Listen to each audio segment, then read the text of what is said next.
തീവ്രവാദ സംഘടനയായ ജെയ്ഷെ മുഹമ്മദുമായി നിരന്തരം ബന്ധപ്പെടാറുണ്ടെന്ന് സമ്മതിച്ച പാകിസ്ഥാൻ വിദേശകാര്യമന്ത്രി ഷാ മുഹമ്മദ് ഖുറേഷി ബിബിസിക്ക് നൽകിയ അഭിമുഖത്തിലാണ് തീവ്രവാദ ബന്ധം ഖുറേഷിക്ക് സമ്മതിക്കേണ്ടി വന്നത്. ആരാണ് ജെയ്ഷെ മുഹമ്മദുമായി സംസാരിക്കാറുള്ളതെന്ന ചോദ്യത്തിന് മറുപടി പറയാനാകാതെ ഖുറേഷി പുൽവാമ സ്ഫോടനത്തിന് പിന്നിൽ ജെയ്ഷെ മുഹമ്മദ് അല്ലെന്നും ഖുറേഷി ന്യായീകരിച്ചു. അതേസമയം പാകിസ്ഥാനുമായി ചർച്ചയില്ലെന്ന് ഇന്ത്യ വീണ്ടും വ്യക്തമാക്കി. ദുരൂഹമായ രീതിയിൽ ആഗോള തീവ്രവാദ സംഘടനയായ ജെയ്ഷെ മുഹമ്മദിനെ ന്യായീകരിക്കുകയാണ് പാക് വിദേശകാര്യമന്ത്രി മുഹമ്മദ് ഷാ ഖുറേഷി. ബിബിസിക്ക് അനുവദിച്ച അഭിമുഖത്തിൽ പുൽവാമ സ്ഫോടനത്തിൽ ജെയ്ഷയ്ക്കുള്ള പങ്ക് ഖുറേഷി തള്ളിക്കളഞ്ഞു. സ്ഫോടനം നടത്തിയിട്ടില്ലെന്ന് തീവ്രവാദ സംഘടനാ നേതൃത്വം പറഞ്ഞിട്ടുണ്ടെന്ന് പാക് വിദേശകാര്യമന്ത്രി അവകാശപ്പെട്ടു. There's confusion on that. Where's the confusion? The confusion is that the leadership when contacted they said no. Jaish മുഹമ്മദിന്റെ നേതൃനിരയുമായി ബന്ധമുണ്ടെന്ന് അബദ്ധത്തിൽ സമ്മതിച്ചതോടെ പാക് വിദേശകാര്യമന്ത്രി കൂടുതൽ ചോദ്യങ്ങളിൽ നിന്ന് ഒഴിഞ്ഞു മാറാനും ശ്രമിച്ചു. ഏത് തീവ്രവാദിയുമായാണ് സംസാരിച്ചതെന്ന ചോദ്യത്തിനും ഖുറേഷിക്ക് കൃത്യമായ മറുപടി നൽകാനായില്ല. So who's contacted the leadership of Jaish-e-Mohammed in Pakistan? They're people who are known to them. They're people who are known to them. And they've said that we won't respond. They claim no responsibility. തീവ്രവാദികളെ സഹായിക്കുകയാണ് പാകിസ്ഥാൻ എന്ന Indian വാദത്തിന് ബലം നൽകുന്നതാണ് ഇപ്പോഴത്തെ പാകിസ്ഥാന്റെ നിലപാട്. ജെയ്ഷെ മുഹമ്മദാണ് പുൽവാമ സ്ഫോടനത്തിന് പിന്നിലെന്ന് വ്യക്തമാക്കി ഐക്യരാഷ്ട്ര സംഘടന പ്രമേയം പാസാക്കിയതും പാകിസ്ഥാൻ കാര്യമാക്കുന്നില്ല. സ്വന്തം മണ്ണിലെ തീവ്രവാദ വിഭാഗങ്ങൾക്കെതിരെ നടപടിയെടുത്താൽ മാത്രമേ പാക്കുമായി ചർച്ചയുള്ളൂവെന്ന് ഇന്ത്യ വീണ്ടും ആവർത്തിച്ചു.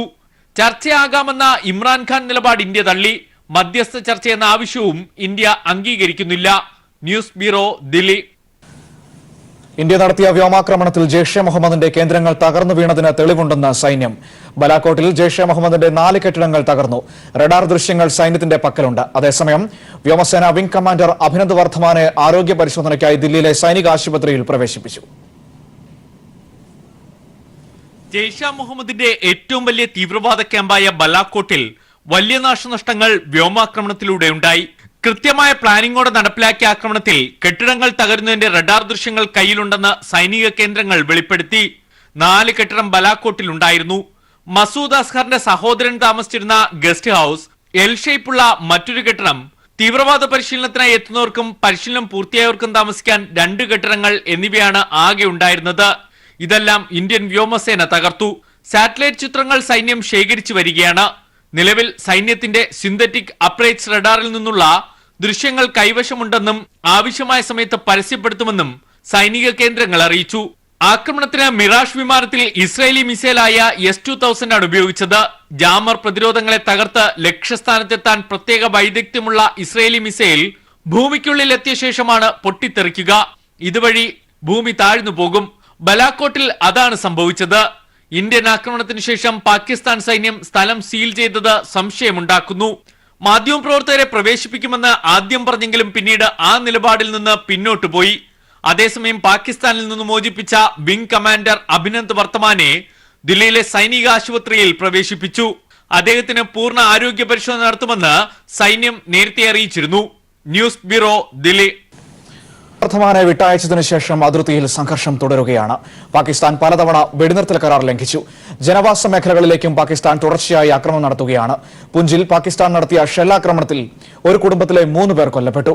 പുൽവാമയ്ക്കടുത്ത് ത്രാലിലുണ്ടായ സ്ഫോടനത്തിൽ ഒരു നാട്ടുകാരന് പരിക്കേറ്റു.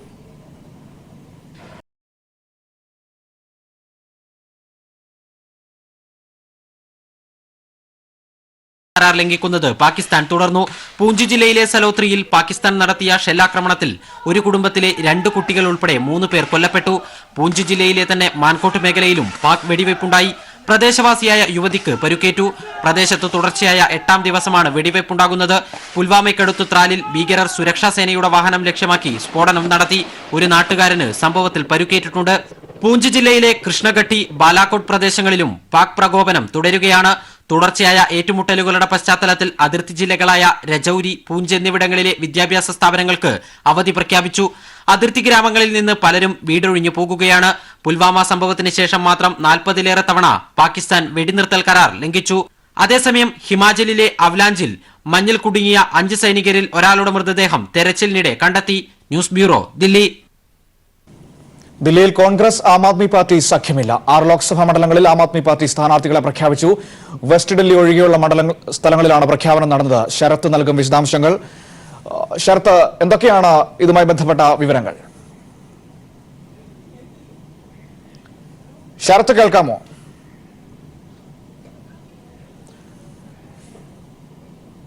ദില്ലിയിൽ കോൺഗ്രസ് ആം ആദ്മി പാർട്ടി സഖ്യമില്ല എന്ന സൂചനകളാണ് വരുന്നത്. 6 മണ്ഡലങ്ങളിൽ ആം ആദ്മി പാർട്ടി സ്ഥാനാർത്ഥികളെ പ്രഖ്യാപിച്ചിരിക്കുന്നു.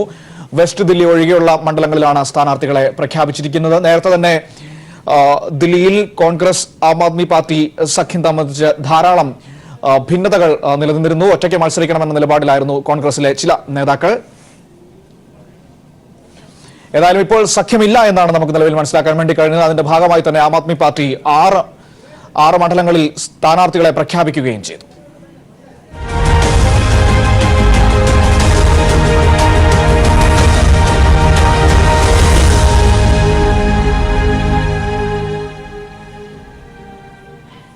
തൃശൂർ നഗരത്തെ ചെങ്കടലാക്കി LDF-ന്റെ കേരള സംരക്ഷണ യാത്രകൾക്ക് അല്പസമയത്തിനുള്ളിൽ സമാപനമാകും. കോടിയേരി നയിക്കുന്ന തെക്കൻ ജാഥയും കാനം നയിക്കുന്ന വടക്കൻ ജാഥയും തൃശൂരിൽ സംഗമിക്കും. സമാപന സമ്മേളനത്തിൽ 1 ലക്ഷം പേർ പങ്കെടുക്കും. സമാപന സമ്മേളനത്തിൽ പങ്കെടുക്കാൻ നഗരത്തിലേക്ക് ആയിരങ്ങൾ ഒഴുകിയെത്തി തുടങ്ങി. അഭിറാം ചേരുന്നുണ്ട് വിവരങ്ങളുമായി. ഇരു ജാഥകളും സംഗമിക്കുമ്പോൾ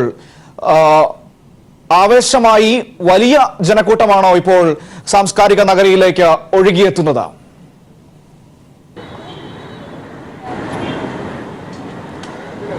മനു, തൃശൂർ നഗരത്തെ ചെങ്കടലാക്കിക്കൊണ്ടാണ് ഇടതുപക്ഷത്തിന്റെ 2 ജാഥകളും ഇപ്പോൾ തൃശൂരിൽ സമാപിക്കാൻ പോകുന്നത്. 5 മണിക്കാണ് പരിപാടികൾ ആരംഭിക്കുന്നത്. അതിന് ഇപ്പോൾ നിലവിൽ ഇവിടേക്ക് തിരക്ക് എത്തിയിട്ടില്ല. അത് മാത്രമല്ല തന്നെ മറ്റ് പ്രദേശത്ത് നിന്നെത്തുന്ന എല്ലാ പ്രവർത്തകരും തന്നെ ഇപ്പോൾ നഗരത്തിന്റെ പല ഭാഗത്തായി തമ്പടിച്ചിരിക്കുകയാണ്.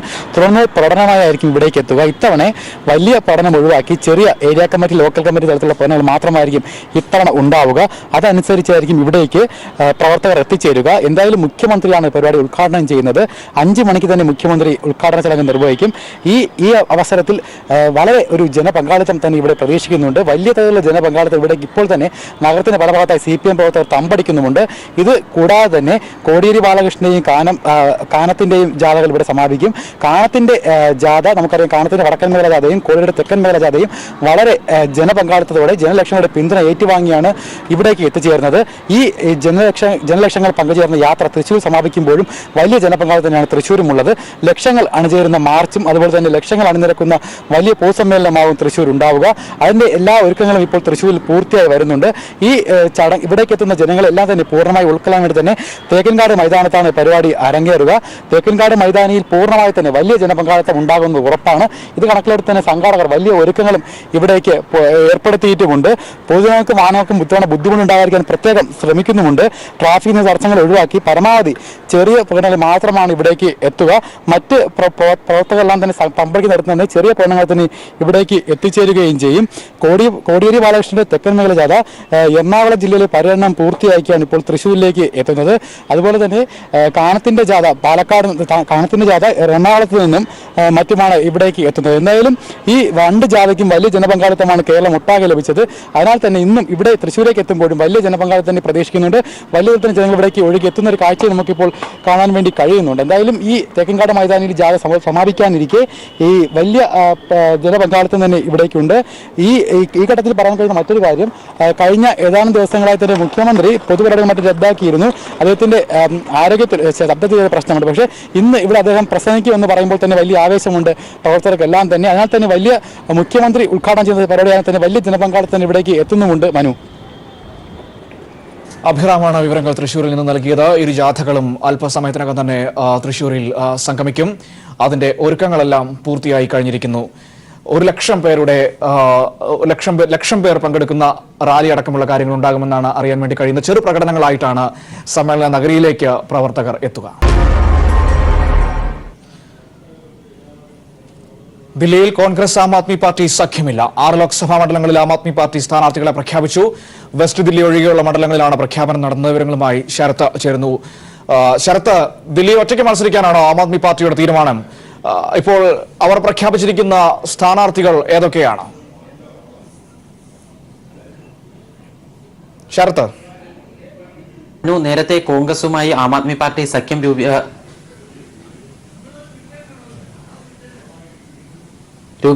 സഖ്യം രൂപീകരിക്കാനുള്ള നീക്കം, കോൺഗ്രസുമായി സഖ്യം രൂപീകരിക്കാനുള്ള നീക്കം ആം ആദ്മി പാർട്ടിയുടെ ഭാഗത്തു നിന്നും ഉണ്ടായിരുന്നു. എന്നാൽ അത് പിന്നീട് കോൺഗ്രസ് ഈ കാര്യത്തിൽ തീരുമാനം വൈകിപ്പിക്കുന്ന ഒരു സാഹചര്യമാണ് ഉണ്ടായത്.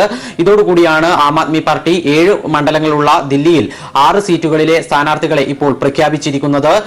വെസ്റ്റ് ഡൽഹി ഒഴികെയുള്ള 6 സീറ്റുകളിലെ സ്ഥാനാർത്ഥികളെയാണ് പ്രഖ്യാപിച്ചത്. കഴിഞ്ഞ ലോക്സഭാ തെരഞ്ഞെടുപ്പിന് മുന്നോടിയായി തന്നെ ആം ആദ്മി പാർട്ടി ഈ ലോക്സഭാ സീറ്റുകളിലൊക്കെ തന്നെ ചുമതലക്കാരെ നിർദ്ദേശിച്ചിരുന്നു. ഈ ചുമതലക്കാർ തന്നെയാണ് സ്ഥാനാർത്ഥികളായി വന്നിരിക്കുന്നത്. ഏതായാലും ഏറ്റവും പ്രധാനമായും ദില്ലിയെ സംബന്ധിച്ചിടത്തോളം ഉറ്റുനോക്കിയത് ആം ആദ്മി പാർട്ടി കോൺഗ്രസ് സഖ്യം ഉണ്ടാകുമോ എന്നുള്ളതായിരുന്നു. ഇതിൽ കോൺഗ്രസ് ഈ ഒരു വിഷയത്തിൽ തീരുമാനം കൈക്കൊള്ളുന്നതിൽ വൈകിയത് മൂലമാണ് ആം ആദ്മി പാർട്ടി തനിച്ചു മത്സരിക്കാൻ വേണ്ടി തീരുമാനമെടുത്തത്. കോൺഗ്രസിൽ തന്നെ ഒരു വിഭാഗം ഒരു കാരണവശാലും ആം ആദ്മി പാർട്ടിയുമായി സഖ്യം വേണ്ടതില്ല എന്നുള്ള ഒരു നിലപാട് സ്വീകരിച്ചു. കോൺഗ്രസിനെതിരെ സമരം ചെയ്ത് രൂപം കൊണ്ട പാർട്ടിയുമായി സഖ്യം രൂപീകരിക്കുന്നത് ശരിയല്ല എന്നുള്ള നിലപാടിലായിരുന്നു ഒരു വിഭാഗം കോൺഗ്രസ് നേതാക്കൾ. അതേസമയം തന്നെ 4 സീറ്റുകൾ ലഭിക്കുകയാണെങ്കിൽ ആം ആദ്മി പാർട്ടിയുമായി സഖ്യമാകാം എന്നുള്ള നിലപാട് മറ്റൊരു വിഭാഗം നേതാക്കളും സ്വീകരിച്ചു. ഈ രീതിയിൽ കോൺഗ്രസിന്റെ തീരുമാനം വൈകിയ ഒരു സാഹചര്യത്തിലാണ് തനിച്ചു മത്സരിക്കാൻ വേണ്ടി ആം ആദ്മി പാർട്ടി തീരുമാനിച്ചത്. ഇന്നലെ ദില്ലി PCC യോഗം ഉണ്ടായിരുന്നു. ദില്ലി PCC യോഗത്തിന് ശേഷം PCC അധ്യക്ഷയായ ഷീല ദീക്ഷിത് സഖ്യത്തിനുള്ള സാധ്യത വിരളമാണ് എന്ന് ചൂണ്ടിക്കാണിക്കുകയും ചെയ്തു. ഇതോടുകൂടിയാണ് ആം ആദ്മി പാർട്ടി ഇന്ന് സ്ഥാനാർത്ഥികളെ പ്രഖ്യാപിച്ചത്. മുൻപ് അരവിന്ദ് കെജ്രിവാൾ പ്രതിപക്ഷ പാർട്ടി നേതാക്കന്മാരെയൊക്കെ തന്നെ ദില്ലിയിൽ വിളിച്ചു ചേർത്തുകൊണ്ട് ഒരു റാലി സംഘടിപ്പിച്ചിരുന്നു. ആ റാലിയിൽ കോൺഗ്രസ് പങ്കെടുത്തതോടുകൂടി സഖ്യത്തിനുള്ള സാധ്യത അവസാനിച്ചിട്ടില്ല എന്നുള്ള ചില സൂചനകൾ ഉണ്ടായിരുന്നു. അതുപോലെ തന്നെ അരവിന്ദ് കെജ്രിവാൾ സഖ്യ സാധ്യത കോൺഗ്രസിനെ അറിയിക്കുകയും ഒക്കെ തന്നെ ചെയ്തിരുന്നു. അതുപോലെ തന്നെ മമതാ ബാനർജിയും ചന്ദ്രബാബു നായിഡുവും സഖ്യം വേണമെന്ന് കോൺഗ്രസിനോട് അഭ്യർത്ഥിക്കുകയും ചെയ്തു. എന്നാൽ ഈ ഒരു മാറിയ ഒരു സാഹചര്യത്തിൽ കോൺഗ്രസ് ഇതിനൊന്നും ചെവി കൊടുക്കാതെ നിൽക്കുന്ന ഒരു സാഹചര്യത്തിലാണ് ആം ആദ്മി പാർട്ടി തനിച്ചു മത്സരിക്കാൻ വേണ്ടി തീരുമാനമെടുത്തത്. ഏതായാലും ഈ ഒരു തീരുമാനത്തോടു കൂടി നേരത്തെ ഉത്തർപ്രദേശ്, പശ്ചിമ ബംഗാൾ, ആന്ധ്രാപ്രദേശ് ഉൾപ്പെടെയുള്ള സംസ്ഥാനങ്ങളിൽ കോൺഗ്രസ് മറ്റ് ഘടകകക്ഷികളോട് സീറ്റുമായി ബന്ധപ്പെട്ട് സീറ്റ് തർക്കത്തിൽ ഏർപ്പെട്ടതിന്റെ ഭാഗമായി അവിടെ ഘടകകക്ഷികളൊക്കെ തന്നെ തനിച്ചു മത്സരിക്കാൻ വേണ്ടി തീരുമാനിച്ചിരുന്നു. ഇതിന് പിന്നാലെയാണ് ഇപ്പോൾ ദില്ലിയിലും കോൺഗ്രസിന്റെ ഒരു കൂടുതൽ സീറ്റ് വേണമെന്നുള്ള ഉൾപ്പെടെയുള്ള അവകാശവാദത്തെ തുടർന്ന് മറ്റൊരു പാർട്ടി കൂടി കോൺഗ്രസുമായി സഖ്യത്തിനില്ല എന്ന് പ്രഖ്യാപിച്ചിരിക്കുന്നത്. ശരി, ശരത്താണ് വിവരങ്ങൾ ദില്ലിയിൽ നിന്ന് നൽകിയത്. 6 ലോക്സഭാ സീറ്റുകൾ മാത്രമുള്ള ചെറിയ സംസ്ഥാനമാണ് ജമ്മു കശ്മീർ. പക്ഷേ 2019 ലോക്സഭാ തെരഞ്ഞെടുപ്പിനെ സ്വാധീനിക്കുന്നത് ഇന്ത്യ പാക് അതിർത്തി സംസ്ഥാനമായ ജമ്മു കശ്മീർ ആയിരിക്കും. പുൽവാമ സ്ഫോടനവും വിഘടനവാദവും രാജ്യത്തിന്റെ തെക്കേ അറ്റമായ കേരളത്തിന്റെയും തമിഴ്നാടിന്റെയും രാഷ്ട്രീയത്തിൽ പോലും സ്വാധീനമുണ്ടാക്കും. നാഷണൽ കോൺഫറൻസും PDPയുമാണ് ജമ്മു കശ്മീരിൽ പരസ്പരം ഏറ്റുമുട്ടുന്നതെങ്കിലും ത്രികോണ മത്സര പ്രതീതി സൃഷ്ടിച്ച് BJPയും സജീവമാണ്. ബാരാമുള്ള, ശ്രീനഗർ, അനന്ത്നാഗ്, ലഡാക്ക്, ഉധംപൂർ, ജമ്മു എന്നിവയാണ് ജമ്മുകാശ്മീരിലെ ലോക്സഭാ മണ്ഡലങ്ങൾ. പാകിസ്ഥാനുമായുള്ള തർക്കത്തിലെ കേന്ദ്രബിന്ദുവായ ജമ്മുകാശ്മീരിലെ രാഷ്ട്രീയവും രാജ്യത്തെ മറ്റു സംസ്ഥാനങ്ങളെ അപേക്ഷിച്ച് ഏറെ വ്യത്യസ്തമാണ്. മെഹബൂബ മുഫ്തി നേതൃത്വം നൽകുന്ന PDPയും ഒമർ അബ്ദുള്ള നേതൃത്വം നൽകുന്ന നാഷണൽ കോൺഫറൻസുമാണ് മുഖ്യ എതിരാളികൾ. 2014 ലോക്സഭാ തെരഞ്ഞെടുപ്പിൽ മെഹബൂബ മുഫ്തിയും BJPയും സഖ്യമായി മത്സരിച്ചു. 6 ലോക്സഭാ മണ്ഡലങ്ങളിൽ ജമ്മു മേഖലയിലെ 3 ലോക്സഭാ മണ്ഡലങ്ങളിൽ വിജയിക്കാൻ BJPക്കായി. ശ്രീനഗർ മേഖലയിലെ ബാരാമുള്ളയിൽ മെഹബൂബ മുഫ്തിയുടെ PDP വിജയിച്ചു. ശ്രീനഗറും അനന്ത്നാഗും ഒമർ അബ്ദുള്ളയുടെ നാഷണൽ കോൺഫറൻസും നേടിയെടുത്തു. തുടർന്ന് നടന്ന നിയമസഭാ തെരഞ്ഞെടുപ്പിലും സംയുക്തമായി മത്സരിച്ച PDPയും BJPയും ഭരണം നേടിയെങ്കിലും നീണ്ടുനിന്നില്ല. ഇരുവരും പിണങ്ങിപ്പിരിഞ്ഞതിനു പിന്നാലെ നിത്യശത്രുവായ നാഷണൽ കോൺഫറൻസുമായി PDP സഖ്യമുണ്ടാക്കി. സർക്കാർ രൂപീകരണത്തിന് അവകാശവാദം ഉന്നയിക്കുന്നതിന് തൊട്ടുമുമ്പ് BJP നൽകിയ നിർദ്ദേശത്തിന്റെ അടിസ്ഥാനത്തിൽ സംസ്ഥാനത്ത് ഗവർണർ രാഷ്ട്രപതി ഭരണം ഏർപ്പെടുത്തി. നിലവിൽ സർക്കാരില്ല. കേന്ദ്ര സർക്കാരിന്റെ നയങ്ങൾ കാശ്മീരികളെ ബുദ്ധിമുട്ടിക്കുന്നു. കാശ്മീരിന് പ്രത്യേക പദവി നൽകുന്ന ഭരണഘടനാ ചട്ടം എടുത്തുമാറ്റാനുള്ള BJP താൽപര്യം കൂടുതൽ പ്രക്ഷോഭങ്ങളാണ് സംസ്ഥാനത്തുണ്ടാക്കുന്നത്. ഇതിനിടയിൽ രാജ്യത്തെ ഞെട്ടിച്ച് പുൽവാമ സ്ഫോടനവും ഉണ്ടായതോടെ കാശ്മീർ യുദ്ധമേഖലയായി മാറി. സ്കൂളുകളും ഓഫീസുകളും അടഞ്ഞു. ബങ്കറുകളിൽ അഭയം തേടേണ്ട ഒരു ജനതയായി കാശ്മീരികൾ മാറി. ലോക്സഭാ തെരഞ്ഞെടുപ്പിലും ഇത് പ്രതിഫലിക്കും. News bureau, Delhi. ഷെറിൻ മാത്യുവിന്റെ മരണത്തിൽ വളർത്തമ്മയായ സിനി മാത്യൂസിനെ കോടതി കുറ്റവിമുക്തയാക്കി. സിനിക്കെതിരെ ഫയൽ ചെയ്തിരുന്ന ചൈൽഡ് എൻഡേഞ്ചർമെന്റ് കുറ്റം ഉപേക്ഷിച്ചുവെന്ന് ഡിസ്ട്രിക്ട് അറ്റോർണി ഓഫീസ് കോടതിയെ അറിയിച്ചു. ഇതോടെ 15 മാസത്തെ ജയിൽവാസത്തിനു ശേഷം സിനി മോചിതയായി.